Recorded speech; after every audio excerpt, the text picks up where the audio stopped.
have the time and take a stroll in your mind. In August of '64, a Tonkin Gulf incident ignites a war. Admiral Morrison gets attacked, then America strikes back. Weird scenes inside the canyon.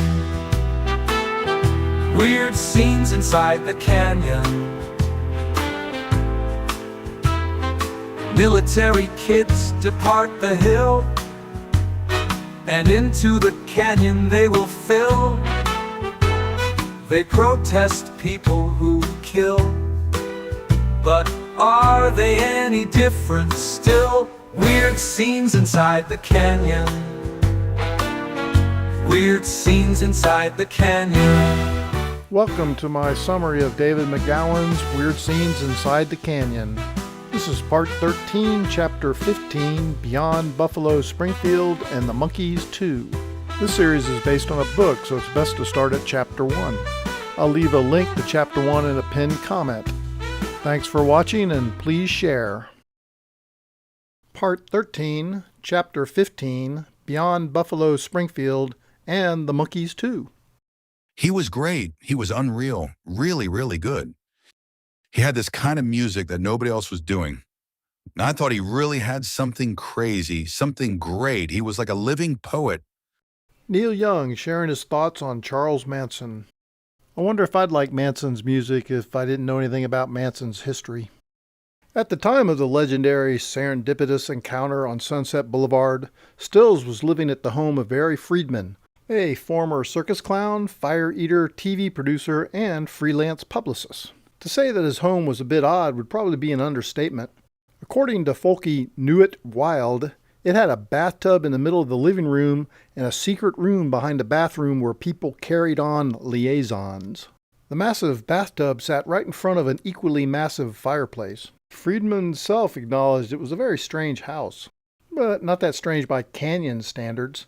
One such home in nearby Beechwood Canyon is described in the book Haunted Hollywood. The house isn't actually haunted, of course, but it does contain some rather unusual features, as a past owner discovered. During a remodeling, they discovered a secret passageway behind a built-in bookshelf. It connected to a series of subterranean tunnels linking several houses on the hillside. While exploring the tunnel underneath the house, they found a makeshift grave. The headstone read, Regina, 1922. Friedman had taken both Stills and Furry under his wing, providing them with a place to live and rehearse, doling out spending money, and introducing them to various musical industry contacts. Friedman had been present when the fabled meeting took place, and it was to his home that the group adjourned after stopping on the Strip. It was also Friedman who found them their drummer, Walter Milton Dwayne Midkiff, otherwise known as Dewey Martin. Though Martin was, like Young and Palmer, Canadian, he had served a stint in the U.S. Army. Friedman was working for Bird's manager Jim Dixon, who also managed the Dillards. It was Dixon who hooked Friedman up with Martin, and with a full slate of electric instruments, just as he had set up the Birds with instruments and a bass player. Dixon and Friedman would soon become neighbors. And where else? Laurel Canyon. That home at 8524 Ridpath would become a rather notorious party house. As Jackson Browne, who Friedman later took under his wing, recalled, it was always open house at Paul Rothschild's and Barry Friedman's. Barney Hoskins writes in Hotel California that Friedman orchestrated scenes of sexual and narcotic depravity that soon spun out of control. Among the regular visitors was a gaggle of girls who mainly lived at Monkey Peter Tork's house, which was also in Laurel Canyon, where gaggles of young girls were known to cluster around rock stars, sculptors, and mass murderers. Just a few doors down from Friedman at 8504 Ridpath lived Billy James, who also played a behind-the-scenes role in the success of the Birds. A very young Jackson Browne, fresh from the old money neighborhood of Highland Park, lived with James for a year, during which time Friedman worked to build a band around Browne. Toward that end, he recruited someone else who came from old money, a kid by the name of Ned Doheny. Curiously, publicist/talent scout James had moved into his Laurel Canyon home in January of 1964, a full year before the Birds recorded the single that started a cultural revolution. Within no time at all, that home would be surrounded by the homes of numerous rock stars. Just another one of those amazing serendipities, I suppose. Most members of Buffalo Springfield also took up residence in everyone's favorite secluded canyon. Richie Furry initially moved in with Mark Volman of the Turtles, who already had a place up on Lookout Mountain. After marrying in March of 1967, Furry got his own place on the main thoroughfare, Laurel Canyon Boulevard. Neil Young, ever the recluse, found himself at what has been described as a shack at 8451 Utica Drive, which was far from actually being a shack. And Stills eventually moved into Peter Tork's home, which was also on Laurel Canyon Boulevard, and which once belonged to actor-comedian Wally Cox, a one-time roommate and close friend of fellow Canyonite Marlon Brando. It is unclear whether Palmer and Martin took up residence in the canyon. The band would prove to have a difficult time keeping their lineup intact. Bruce Palmer had a habit of getting himself arrested on a regular basis, usually on drug charges. Some of those arrests led to deportations since both he and Young were in the country illegally. He never seemed to have much trouble getting back into the country, however, and not too surprisingly, none of his crimes seemed to have actually been prosecuted in any meaningful way. He did, though, go missing on a fairly regular basis. During the band's 2-year run, Ken Coldwell, Jim Fielder, formerly of Zappa's Mothers of Invention, and Jim Messina all filled in on bass for varying lengths of time. And Doug Hastings filled in for an occasionally absent Neil Young, who had a habit of quitting the band due to ego clashes with the Sarge. Springfield's second single, recorded and mixed on December 5, 1966, and written just a couple weeks earlier, was released locally in December of 1966 and nationally in early of January 1967. It was the group's only hit single and is remembered today as the quintessential protest song of the 1960s. That song, of course, is For What It's Worth, the opening lines of which kicked off this book. As a protest song, however, it just doesn't quite measure up. Despite what is commonly believed today, the song was not a commentary on anti-war demonstrations. Far from it. The event under consideration was the so-called riot on the Sunset Strip, which involved about 1,000 kids who were demonstrating against the imposition of a curfew and the announcement that a popular club, Pandora's Box at 8118 Sunset Boulevard, was slated to be closed. Pandora's was a small coffee shop that featured poetry readings, folk music, and with the birth of folk rock, Laurel Canyon bands like Love and Buffalo Springfield. The crowds drawn to the club caused a bit of a problem as Pandora's sat on a traffic island at the intersection of Sunset and Crescent Heights, which is the gateway to Laurel Canyon, and overflow crowds would frequently spill out into the boulevard, blocking traffic and endangering pedestrians. Even before the problems began, the building had been scheduled to be demolished as part of a planned road widening project. Nevertheless, the announcement of its closing sparked a demonstration, and on the night of November 12, 1966, 200 cops squared off against an estimated 1,000 kids. The LAPD, being the LAPD, began cracking heads and arresting everyone in sight. Protesters responded by throwing rocks, setting a car ablaze, and attempting to ignite a bus. Just 1 month later, a song commemorating the event was blaring from car radios across the city. 8 months after that, Pandora's was bulldozed. Even if the song had been about anti-war protest, it still would be an odd choice for a protest song. Lyrics such as, singing songs and carrying signs mostly say hooray for our side, seem to largely dismiss the concerns of protesters. And the line, nobody's right if everybody's wrong, seems to suggest that protesters are no better than that which they are protesting against. Another curious irony about the song is that it was authored by Stephen Stills, an authoritarian law and order kind of guy if there ever was one. Stills himself later heaped derision on the very notion of writing protest songs. We didn't want to do another song like For What It's Worth. We didn't want to be a protest group. That's really a cop-out, and I hate that. To sit there and say, I don't like this and I don't like that is just stupid. It's probably safe to say that to most music fans, there's a world of difference between a band like Buffalo Springfield and a band like The Monkees. That perception, however, is not necessarily accurate.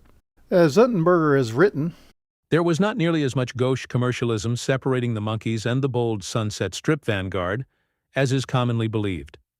The Byrds, Buffalo Springfield, and Barry Maguire might have been landing hit records with social protest, both gentle and incendiary, but they were tethered to a corporate media establishment in order to deliver those messages. On televisions, where the action is, you could see the Byrds lip-syncing The Bells of Rimney in front of vacuous, grinning beach bunnies, and muscle men cavorting on diving boards and plastic inner tubes. When Buffalo Springfield mimed to For What It's Worth on the Smothers Brothers show, they suffered the insertion of a shot of Tom Smothers pointing a gun at the camera during the line, "There's a man with a gun over there," to a burst of uproarious canned laughter. The parallels between the bands actually ran far deeper than their mutual fondness for cheesy television appearances. Stephen Stills, it will be recalled, auditioned to be a monkey, as did singer-songwriters Harry Nilsson and Paul Williams. Stills and Tork remained close friends and frequently jammed together at various Laurel Canyon gathering spots. Both Tork and fellow monkey Mickey Dolenz at times joined the Springfield on stage at various local shows. And Stills, Young, and Dewey Martin all sat in on monkey recording sessions. On July 2, 1967, guitarist extraordinaire Jimi Hendrix played the whiskey and reportedly blew the roof off the place, figuratively speaking, of course. Shortly thereafter, he moved into Peter Tork's house in Laurel Canyon. By the middle of July, Hendrix had joined the Monkees on tour as their opening act. He was dropped after just a few dates, however, due to the fact that the Monkees fans couldn't quite wrap their heads around Jimmy's brand of music.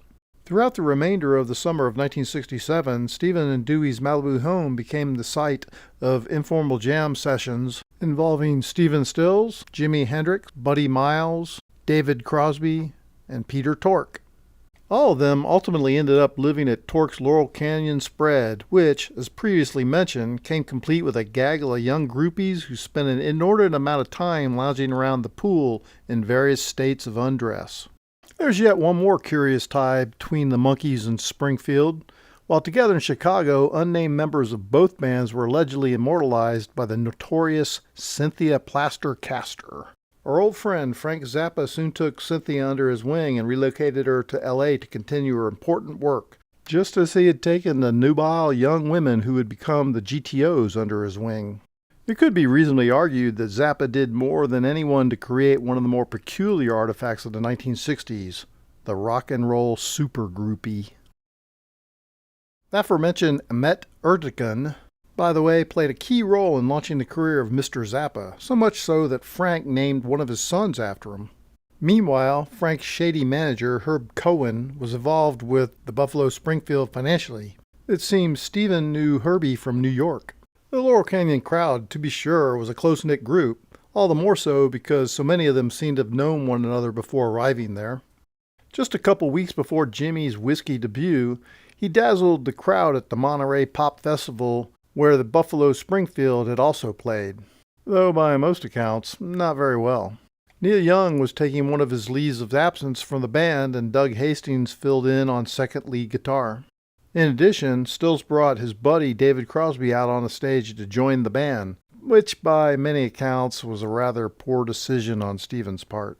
According to bassist Bruce Palmer, Crosby stunk to high heaven. He didn't know what he was doing. He was all ego. He came on for 40 minutes and embarrassed us. Guitarist Hastings agreed, explaining that Crosby's problem was that he couldn't play rhythm guitar very well, though he thought he could. That was one of the reasons why we sounded so bad at Monterey. After spending the summer of love jamming with the members of both Jimi Hendrix's band of Gypsies and the Monkees, Buffalo Springfield hit the road in November of 1967 as the opening act for the Beach Boys, a pairing as nearly as odd as the Monkees and Jimi Hendrix. Bruce Palmer, whom we have already learned was not one to mince words, had this to say about the Beach Boys as a performing band. They were real lousy musicians, but they had terrific harmony and a name. They were a studio group. On stage, it was like the Monkees. They would spend weeks and months in the studio with Brian Wilson perfecting harmonies and overdubs, but you put them on stage and they stunk. That Beach Boys Buffalo Springfield tour included a stop, curious enough, at West Point Military Academy, which really isn't a regular stop on most rock tours. While on the road, the members of Springfield formed a close bond with Dennis Wilson. A bond that would be built upon in April of 1968 when Springfield again went out on tour with the Beach Boys. That tour was launched on April 5th, almost 2 years from the day of the fabled meeting that allegedly formed the band. It was the last major tour that the group would undertake. Just after returning from that 1968 tour, Dennis Wilson bonded with another local musician, a guy by the name of Charles Manson. When Dennis introduced his new friend Charlie to his buddies in Buffalo Springfield, Neil Young in particular was quite smitten. On April 28th, the band began playing its last series of local shows. On May 5th, at the Long Beach Arena, Buffalo Springfield played together as a band for the last time. They had been scheduled to play 2 shows that day, the first venue in Torrance, but that earlier show never materialized. The band released its 3rd and final album, Last Time Around, some 3 months later. As with albums released nearly simultaneously by the Byrds, Sweetheart of the Rodeo, and the international submarine band, Safe at Home, the Springfield's final album is often cited as being a pioneering effort in the creation of the country rock genre. That was just one curious shift that occurred in the local music scene. The folk rock movement, as it turns out, didn't really last very long in its original incarnation. To the contrary, it quickly splintered into 3 distinct genres: country rock, psychedelic rock, and introspective singer-songwriter school of folk rock most closely associated with former mental patient James Taylor. None of those musical genres notably posed much of a threat to the establishment. The navel-gazers eschewed social concerns in favor of focusing on tales of personal anguish. The acid rockers largely preached the mantra of turn on, tune in, and drop out. And the country rockers largely stuck to traditional, which is to say, quite conservative country music themes. Following the breakup of Buffalo Springfield, Richie Furay and sometimes bassist Jim Messina went on to form the band Poco.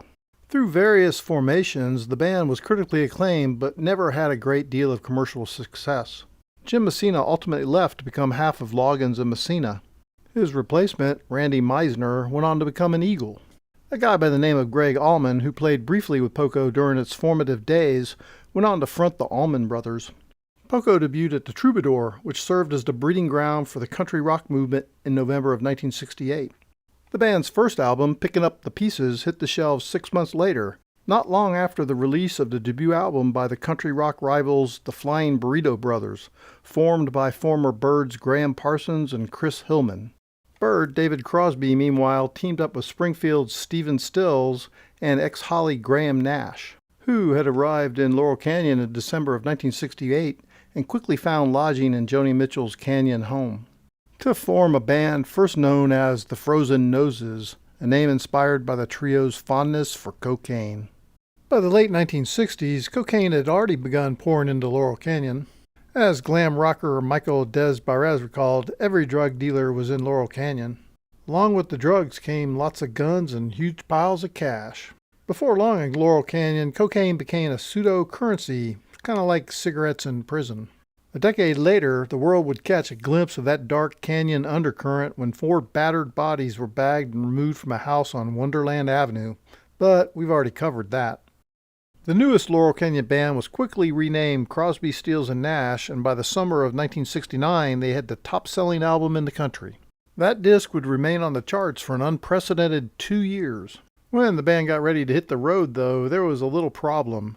Given that Stills was the only serious musician in the band, and it was he who had played virtually all the instruments on that debut album, it was going to be difficult to translate their layered studio sound to the stage.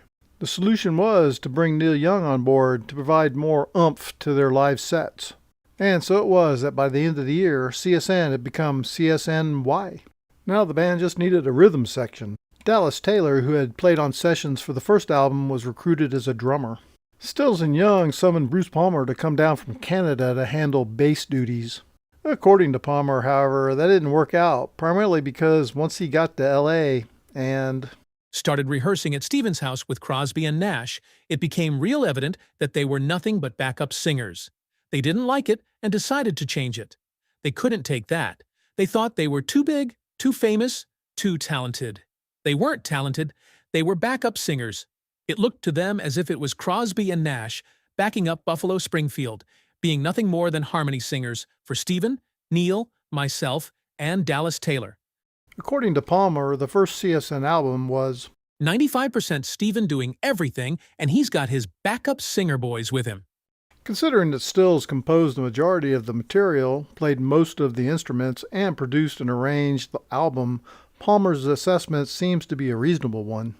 In any event, CSYN didn't last too long, dissolving after their 1970 tour.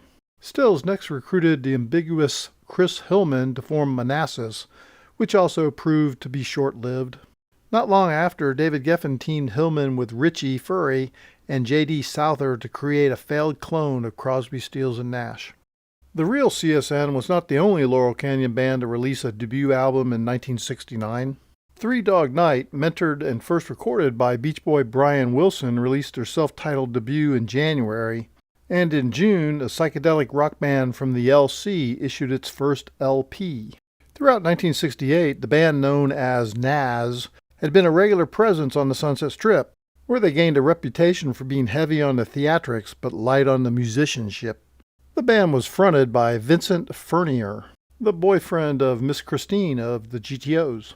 Miss Pamela, aka Pamela Desbarres, described Furnier as a rich kid from Phoenix.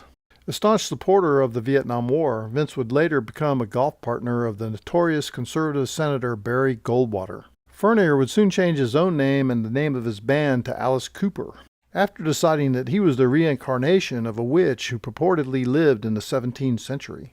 Frank Zappa signed the band, whose debut album, Pretty's for You, was the first release on Zappa's Straight label. After transforming into a shock rock band, the group would hit it big a few years later with the release of School's Out. Cooper had a curious connection to another rather eccentric Canyon character, Mr. Brian Wilson. In later years, both Cooper and Wilson would receive wildly controversial psychiatric treatment from a certain Eugene Landy, who took complete control of Wilson's life for an entire decade. Another star client of Landy's was Academy Award-winning actor Gig Young. On October 19, 1978, Young and his fifth wife, Kim Schmidt, were found shot through the head in their New York City apartment. The 64-year-old Young, raised as would be expected in Washington, D.C., had just married the young art gallery worker 3 weeks earlier. There was no note found, and no one close to the pair could come up with a motive for either to commit, that thing that people do themselves that starts with an S. So the incident naturally is written off as a murder, the thing that people do themselves that starts with an S. Young had just taped an episode of the Joe Franklin television show that day, and he presumably had given no indication that anything was amiss. The show never aired. As for the original members of Buffalo Springfield, Stephen Stills and Neil Young are still known to perform at times. Probably not now, though. Richie Furay founded the Calvary Chapel near Boulder, Colorado, and for quite some time served there as senior pastor. Bruce Palmer died of a heart attack on October 1, 2004. And Dewey Martin was found dead by his roommate on February 1, 2009. He had been living in a nondescript apartment in Van Nuys, California. And with that, we finish up Chapter 15, Beyond Buffalo Springfield and the Monkees 2. Thanks for watching my summary of Weird Scenes Inside the Canyon. The author makes a pretty good case in this chapter about Stephen Stills being key to the people moving to Laurel Canyon. The question is, who invited Stephen Stills to the canyon and why? Well, anyways, if you made it this far, please like, subscribe, comment, share, and all that stuff, and we'll catch you on the next episode. Military kids depart the hill, and into the canyon they will fill. They protest people who kill, but are they any different still? Weird scenes inside the canyon. Weird scenes inside the canyon.